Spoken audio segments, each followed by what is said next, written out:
Morning students. कल हमने भगिनी निवेदिता के बारे में यहाँ तक पढ़ लिया था कि उन्होंने लड़कियों के लिए स्कूल खोला और पढ़ाने लिखाने के साथ साथ अन्य कार्य भी सिखाए।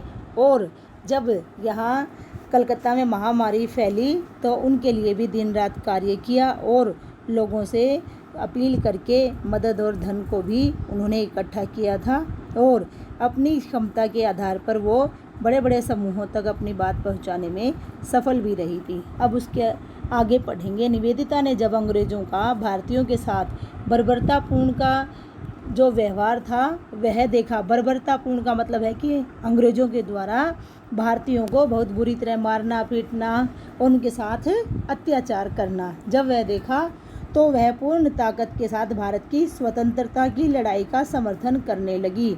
उन्होंने बंगाल विभाजन का भी विरोध किया था। हालांकि वो एक भारतीय नहीं थी, लेकिन भारत आने के बाद वो भारतीयों जैसा ही जो है अपना मानस बनाकर और उनके हर सुख दुख में भागीदार बनने लगी थी।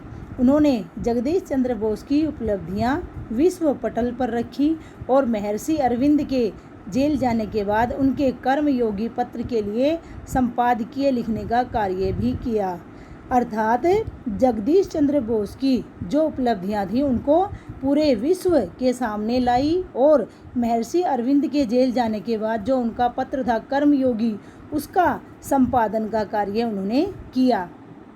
उन्हें भारतीय स्त्रियां बहुत अधिक प्रभावित करती थी क्योंकि उनके अंदर जो उन्होंने विशेषताएं देखी थी, लज्जा, विनम्रता, स्वाभिमान, सेवा भाव, निष्ठावान, ममत्व आदि उनके अंदर जो देखा था, इसीलिए वो उनसे अधिक प्रभावित हुई थी। और समय समय पर महिलाओं को लक्ष्मीबाई, ये हमारी भारतीय महिलाएं हैं जिन्होंने कि किसी न किसी रूप में देश के लिए वीरतापूर्ण कार्य किया था और अहिल्याबाई के वीरतापूर्ण कार्यों को भी याद दिलाती थी।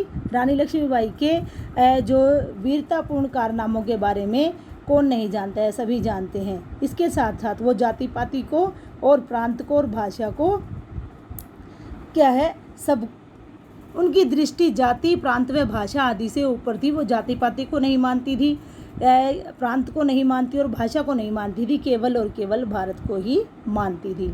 भगिनी निवेदिता ने भारत को अपनाने के बाद कभी यह अनुभव नहीं होने दिया कि वह एक विदेशी महिला है। वो भारतीयों की तरह ही यहाँ रहने लगी थी और उन्होंने भारत के लिए जो किया उसे कोई अन्य नहीं कर सकता था। अर्थात वो एक विदेशी महिला होकर भी यहाँ आने के बाद पूर्ण रूप से भारतीय रंग में रंग गई थी और उनके जो काम थे, उनकी जो सोच थी और लोगों के लिए जो वो सोचती थी, उससे बिल्कुल भी नहीं लगता था कि वो एक विदेशी महिला है।